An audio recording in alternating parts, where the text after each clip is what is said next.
इसी तरह जगन्नाथ जी जो कलयुग के अधिपति देवता हैं, उनका जन्म हुआ आज के दिन ज्येष्ठ मास शुक्ल पक्ष पूर्णिमा के दिन। आज का दिन बहुत ही शुभ है।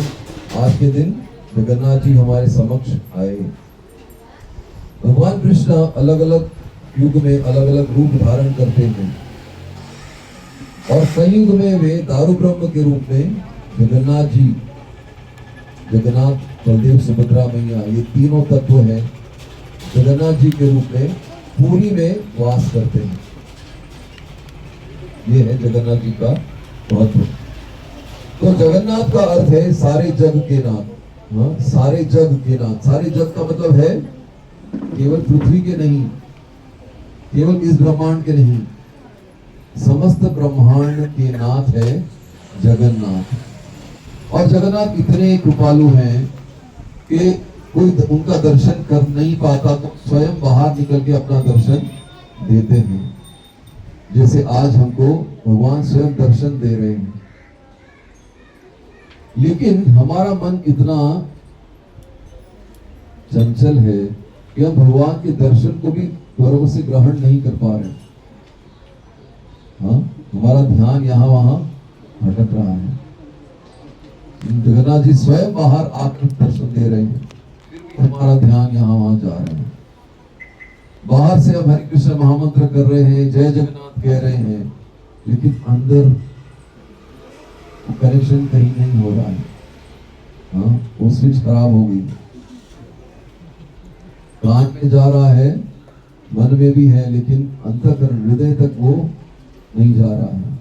क्यों नहीं हो रहा है? क्यों नहीं हो रहा है? क्योंकि कलयुग में यही हमारा स्वभाव है, मन हमेशा चंचल रहेगा। इसलिए मन को एकाग्र करने का हमें प्रयास करना चाहिए। इसलिए जगन्नाथ जी इतने विशाल रूप में प्रकट हुए हैं। हरे कृष्णा हरे कृष्णा हरे कृष्णा कृष्णा कृष्णा हरे हरे, हरे राम राम राम हरे हरे। तो चैतन्य लीला में चैतन्य महाप्रभु भी स्नान यात्रा को बहुत अच्छे से आनंद में डूबकर इसका आस्वादन करते थे। एक विशेष श्लोक है जहां पर चैतन्य महाप्रभु स्नान यात्रा में जब जगन्नाथ बलदेव सुभद्रा मैया को देखते थे। देखिए, आप पुरी में जाएंगे तो स्नान यात्रा एक विशेष मंडप में मनाया जाता है और उस मंडप के सामने लाखों लोग खड़े रहते हैं इसका दर्शन करने के लिए। इस स्नान यात्रा का दर्शन बहुत ही पवित्र है। तो जब स्नान यात्रा का दर्शन करते हैं तो लोग जो है बहुत ही उत्साहित हो जाते हैं, आकर्षित हो जाते हैं। इसी तरह से चैतन्य महाप्रभु भी बहुत खुश हो जाते थे, आनंद में आ जाते थे जब वो दर्शन करते थे। लेकिन जब समारोह समाप्त हो जाता था और जगन्नाथ जी दोबारा मंदिर में चले जाते थे तो बहुत दुखी हो जाते थे, क्योंकि उतने समय के लिए उनका दर्शन नहीं प्राप्त होगा। इसलिए हमारा भाव भी ऐसा होना चाहिए।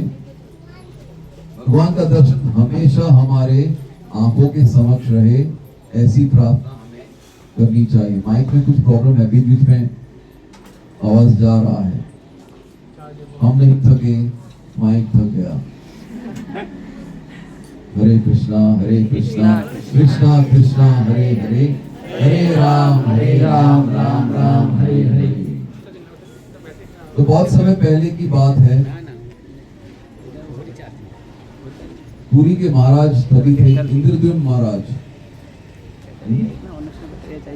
इंद्रद्युम्न महाराज को सपना आया कि कलयुग में भगवान जो है जगन्नाथ के रूप में विराजमान होंगे और कलयुग में अगर जगन्नाथ के रूप में विराजमान होंगे तो उनका आकार कैसा होगा, किस तरह से वो दिखेंगे, उनका स्वरूप कैसा होगा। ये सब चिंता में इंद्रद्युम्न महाराज लग रहे थे कि क्या कैसे होंगे, पता नहीं किस तरह से। मुझे आशीर्वाद तो प्राप्त हो गया, लेकिन ये कार्य किस तरह संपन्न होगा। किस तरह जगन्नाथ जी यहाँ पे विराजमान होंगे। चिंता कर रहे थे तो पता चला कि आप सब कौन पुरी गया है, जगन्नाथपुरी कौन कौन गया है। तो वहां पे एक स्थान है चक्र तीर्थ। चक्र तीर्थ जो है वो समुद्र के किनारे स्थान है, जहां पर ये 3 लकड़ियां प्रकट हो गई। और इंद्र स्वामी महाराज को पता चला कि ये 3 लकड़ियां जो हैं, बड़ी बड़ी लकड़ियां थी, वो चक्र तीर्थ में प्रकट हो चुकी है। उन लकड़ियों को बाहर निकाला समुद्र से, और तब वहां पर एक बहुत ही वृद्ध ब्राह्मण, जो स्वयं विश्वकर्मा, विश्वकर्मा कौन है, जो सारे जग के निर्माता हैं, जो स्वरूप देते हैं, वो विश्वकर्मा जो है प्रकट हुए एक बहुत ही वृद्ध ब्राह्मण के रूप में। और उन्होंने इंद्रद्युम्न महाराज को कहा कि मैं शिल्पकार हूं, मैं इन मूर्तियों की रचना करूंगा, आप मुझे एक स्थान दे दीजिए, और उस स्थान में आप आ नहीं सकते, आप केवल मुझे अनाज दे दीजिए, मैं वहीं पे अपना खाऊंगा पीऊंगा सब करूंगा, लेकिन आपको अंदर नहीं आना है। वो स्थान जो है लुप्त रहेगा, आपको वो स्थान पता है लेकिन आप अंदर नहीं आ सकते। जब तक मैं आपको आवाज न दूं तब तक आप इस स्थान में अंदर नहीं आ सकते। मैं जगन्नाथ जी की मूर्ति को बनाने का कार्य शुरू करता हूँ, केवल आप मुझे 20-25 दिनों का, बोला 21 दिन में हो जाएगा, 21 दिन का अनाज मुझे दे दीजिए, मैं स्वयं पकाऊंगा और खाऊंगा। बहुत ही वृद्ध ब्राह्मण था। तो ठीक है, इंद्र स्वामी महाराज प्रतीक्षा कर रहे थे, और यहाँ पर उन्होंने काम शुरू किया। तो पहले तो काम जब शुरू किया, जब हम किसी लकड़े को आकार दे रहे हैं तो हमें कुछ साधन चाहिए। उन साधनों की आवाज से पता चलता है कि काम चल रहा है। तो काम चलता रहा, 1 दिन 2 दिन 3 दिन 7 दिन 8 दिन 9 दिन, उसके बाद आवाज बंद हो गया। 10 दिन के बाद कोई आवाज नहीं आ रहा था, कोई आवाज ही नहीं हो रहा था अंदर। तो महाराज को लगा कि देखना पड़ेगा, वृद्ध ब्राह्मण है, कहीं शरीर तो नहीं छोड़ दिया, क्या हो रहा है पता नहीं। लेकिन क्या कहा था उन्होंने, आप अंदर नहीं आ सकते जब तक मैं आपको सूचित ना करूं। जब 14 दिन हो गए तब इंद्रद्युम्न महाराज बहुत ही व्याकुल हो गए। कहा कि अब रहा नहीं जाता, अब मुझे अंदर जाकर देखना पड़ेगा। और जब अंदर गए तो जगन्नाथ जी का ये सुंदर रूप उनको सामने दिखाई दिया, और बहुत ही आश्चर्यचकित हो गए, और साथ ही साथ दुखी हो गए, क्योंकि जगन्नाथ जी के हाथ अंदर थे, बलदेव जी के हाथ अंदर थे, सुभद्रा मैया के तो हाथ ही नहीं थे, पैर भी नहीं थे। तो इंद्रद्युम्न महाराज को ऐसा लगा कि कहीं मेरे जल्दी आने से ये काम तो अधूरा नहीं रह गया। फिर आगे गए और उस ब्राह्मण को खोजने का प्रयास किया, लेकिन ब्राह्मण वहां पे नहीं थे, पता नहीं कहां चले गए। और बहुत ही व्याकुल हो गए, सुख दुख, पहले तो आनंदित हो गए कि बहुत भव्य मूर्ति है, बहुत भव्य स्वरूप है, बहुत तरुणमय स्वरूप है, लेकिन दुखी हो गए कि भाई मैंने कहीं बाधा तो नहीं डाल दी। लेकिन फिर आकाशवाणी हुई, और आकाशवाणी में बताया कि इंद्रद्युम्न यही मेरा कलयुग में स्वरूप है, इसलिए तुमसे कोई भूल नहीं हुई है, कोई त्रुटि नहीं हुई है, इसी को आप पूरी में स्थापित करो। और इसी को जगन्नाथ, बलदेव, सुभद्रा मैया, तीनों मूर्तियों का रूप दिया गया, और आज जगन्नाथपुरी में ये स्थापित है। तो कलयुग के जो का जो स्वरूप है भगवान कृष्ण का, वो है जगन्नाथ जी। ऐसा स्वरूप पहले नारद जी ने देखा था, सबसे पहले कब देखा था, तो त्रेता युग की बात है, द्वापर युग की बात है, जब भगवान कृष्ण इस धरातल पर थे, जब द्वारका में थे, तभी कृष्ण बलराम कहीं बाहर गए हुए थे, और ये जो 16,000 रानियां हैं, वो हमेशा सुनती थी भगवान के मुख से कि आप लोग गोपियों जैसी सेवा नहीं कर सकते। आप सबकी सेवा ठीक है, लेकिन आप गोपियों जैसी सेवा नहीं कर सकते, आप राधा जैसी सेवा नहीं कर सकते।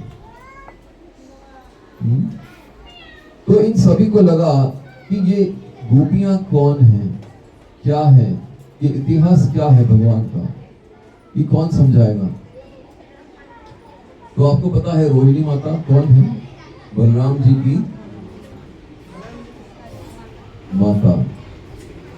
उनके पास गए और कहा कि मैया हमें ये लीला के बारे में बताइए, ये गोप गोपियां कौन है, राधा कौन है, हमको जरा समझाइए, कहां से ये लोग आए हैं, भगवान इनके बारे में क्यों बात करते हैं, कृष्ण इनके बारे में, कृष्ण का गुणगान क्यों करते रहते हैं, क्यों हमेशा कहते हैं कि हम उनके जैसी सेवा नहीं कर सकते, हम दिन रात लगे रहते हैं लेकिन फिर भी जो है हमारी सेवा को मान्यता नहीं देते, कहते हैं कि गोपियों जैसी सेवा आप नहीं कर सकते। तो रोहिणी माता कहती है कि नहीं, ये बात तो मैं बता नहीं सकती, लेकिन ठीक है, अगर आपको इतनी जिज्ञासा है तो सभी बैठ जाइए। इस तरह से बैठ गए हॉल में, कितना बड़ा हॉल होगा समझ जाइए, 16,000 रानियां सुन रही हैं और रोहिणी माता कह रही हैं, किसके बारे में कह रही हैं? भगवान कृष्ण के बाल लीलाओं के बारे में।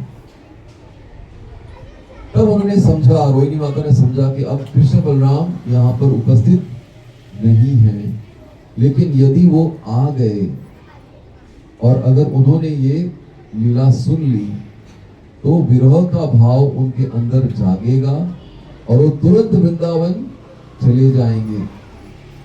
ध्यान से सुनिएगा मैं क्या बोल रहा हूं। भगवान जब उनकी बाल लीलाओं के बारे में सुनेंगे तब भगवान के मन में विरह का भाव आएगा, गोप गोपियों के प्रति जो प्रीति है उसका भाव जगेगा और उस भाव में वो द्वारका छोड़ के वृंदावन चले जाएंगे। और एक बार वृंदावन चले गए फिर उनको दोबारा से द्वारका में लाना बहुत ही कठिन है, क्योंकि द्वारका का भाव अलग है, वृंदावन का भाव अलग है। वृंदावन में भगवान स्वामी है और सारे उनके दास हैं, और द्वारका में भगवान का ऐश्वर्य भाव है। ये सब रानियां हैं। किसकी रानी है? जो सारे ब्रह्मांड का राजा है उसकी रानियां हैं। तो ये भाव अलग है, औपचारिकता है, रानी है करके हमको सेवा करनी है। वहां पे कोई हेतु नहीं है। अहेतु की भक्ति अगर हमें देखनी है तो वो वृंदावन में देखने को मिलेगी। और भगवान अपने भक्तों के अधीन है, समझ जाइए। नारद मुनि खोज रहे थे भगवान कहाँ है, तो वैकुंठ में नहीं मिले, स्वर्ग में नहीं मिले, अन्य लोकों में नहीं मिले। कहाँ मिले भगवान? भगवान जो है भक्त के हृदय में मिले। तो भगवान भक्त के अधीन है। तो अगर सुन लिया उन्होंने, गलती से भी सुन लिया तो प्रॉब्लम हो जाएगा। इसलिए क्या कहा उन्होंने? कहा ठीक है सुभद्रा, तुम वहां द्वार पे खड़े रहो और तुम देखते रहो, जब कृष्ण बलराम आए तो मुझे संकेत कर दो, तो मैं अपना लेक्चर चेंज कर दूंगी। तो सुभद्रा ने कहा ठीक है, आप लेक्चर दीजिए, आप बताइए, मैं द्वारपाल द्वार पे खड़ी हूँ, देख रही हूँ।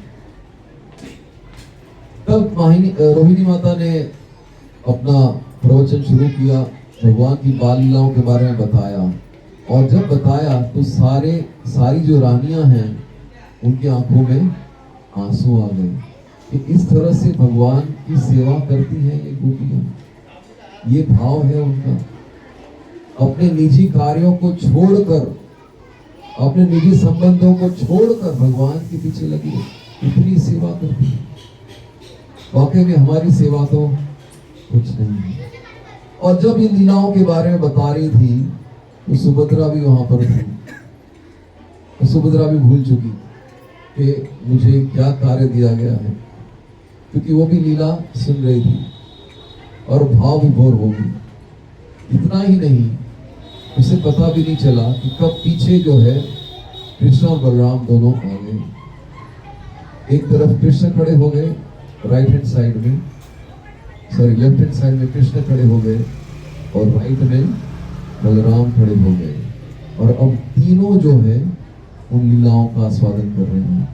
कौन सी लीलाओं का? उनकी बाल लीलाओं का। और उस भाव में वो पीछे चले गए अपने बचपन में। और ये जो दर्शन है, तो जैसे हम हमारे बचपन के बारे में बात करते तो हम कैसा लगता है हमें, हम दोबारा उस युग में चले जाते हैं जैसे हम बच्चे थे। हमारा कंठ एकदम भर आता है, हमारा हृदय एकदम भर आता है और उसी भाव में हम चले जाते हैं। हाँ, और ध्यान से सुनते हैं तब क्या करते हैं, आंखें बड़ी हो जाती है, क्योंकि एक एक अक्षर हमको सुनना है। यदि आपको कोई कहे आपको सबको एक लॉटरी टिकट दिया जाए और कहा जाए कि जो भी लॉटरी टिकट जीतेगा, जिसका नंबर आएगा, उसको 1 करोड़ रुपया इनाम है। और अगर मैं वो 8 डिजिट का नंबर है तो मैं अगर नंबर पढ़ूंगा तो आप हर एक इतना ध्यान से सुनेंगे, आंखें खुल जाएंगी, मेरा नंबर तो नहीं आया। इसी तरह से भगवान भी जो है, भगवान और बलदेव जी और सुभद्रा तीनों की आंखें खुली रहेंगी और उनके हाथ जो अंदर चले गए और इस बाल लीलाओं का आस्वादन कर रहे थे। और ये सुंदर जो है दर्शन नारद जी ने किया। नारद जी का काम यही है, भ्रमण करते रहते हैं। और जब देखा नारद मुनि ने तो देखा कि ये कौन सा स्वरूप है आपका भगवान, ये तो कभी पहले देखा नहीं। आपके हाथ अंदर चले गए हैं, आपके पैर सिकुड़ गए हैं, आपके पैर भी नहीं दिख रहे हैं, आपकी आंखें बड़ी बड़ी हैं, ये कौन सा स्वरूप है आपका। और ये छवि जो है नारद मुनि के अंतःकरण में समा गई और कहा कि कलयुग में नारद यही मेरा दर्शन होगा, मैं पुरी में प्रकट होऊंगा और इंद्रदेव महाराज के सौजन्य से ये कार्य मैं संपन्न करूंगा। इसलिए जगन्नाथपुरी में भगवान प्रकट हुए और ये स्वरूप में प्रकट हुए। एक और लीला है, जब भगवान जो है गोपियों के बारे में सोचते हैं और वृंदावन जा रहे हैं गोपियों से मिलने। अब वृंदावन जब जा रहे हैं तो किस तरह जाएंगे, वृंदावन कैसे जाएंगे? तो वृंदावन जाने के लिए उन्होंने सभी ने एक रथ बनाया और उस रथ पे जगन्नाथ और सुभद्रा मैया को विराजमान किया और सारे गोप गोपियां, सारे वृंदावन वासी रथ को खींच रहे हैं। और इसी तरह हम रथ यात्रा का आस्वादन करें। रथ यात्रा क्या है? हम भगवान को खींच के लेके जा रहे हैं। कहाँ लेके जा रहे हैं? वृंदावन में। तो ये बहुत ही सुंदर आज के दिवस का जो महत्व यही है कि आज के दिन 14वें दिन, जैसे मैंने कहा 14 दिन के बाद वो आवाज आना बंद हो गया और जब इंद्रदेव महाराज ने देखा तो वहां पे जगन्नाथ और सुभद्रा मैया प्रकट हो चुके थे। यही स्वरूप था। आज के दिन भी जगन्नाथपुरी में ये महोत्सव, पूरे विश्व में महोत्सव मनाया जाता है, बहुत ही धूमधाम से मनाया जाता है। भगवान ने तब कहा था कि आप सारे जो धरती पे जितने भी कुंड हैं, सारी लीला स्थलियां हैं, तीर्थ स्थलियां हैं, उसके सारे कुंड का जल जो है, इसलिए 100 घड़े लिए जाते हैं। 100 कुंड का जल। अगर जगन्नाथपुरी में जाएंगे तो जगन्नाथ जी का जो मुख्य द्वार है उसके पीछे का एक द्वार है, वहां पर एक कुआं है। उस कुएं का नाम क्या है? जहां पर सारी लीला स्थलियों का जल वहां पे है और वहां से 100 घड़े भरे जाते हैं और आज के दिन जगन्नाथ जी का अभिषेक होता है, जगन्नाथ और सुभद्रा मैया का। और आज के बाद जगन्नाथ जी कहाँ चले जाते हैं? अपने घर में चले जाते हैं और जुकाम हो जाता है। अब तो 14 दिन तक दर्शन नहीं देंगे और 15वें दिन बाहर आएंगे जगन्नाथ रथ यात्रा के रूप में। तो जगन्नाथ रथ यात्रा हम क्यों मनाते हैं? क्योंकि भगवान जन्म के बाद अपने पहला दर्शन दे रहे हैं सबको। जगत के नाथ है, इसलिए वो खुद स्वयं निकलते हैं बाहर और सबको अपना दर्शन देते हैं। हरे कृष्णा कृष्णा कृष्णा हरे हरे, हरे राम राम राम हरे हरे। एक बहुत ही सुंदर भजन है जो वासुदेव घोष ने गाया है, लिखा है, सॉरी। उस भजन को हम थोड़ा सा गाने का प्रयास करेंगे।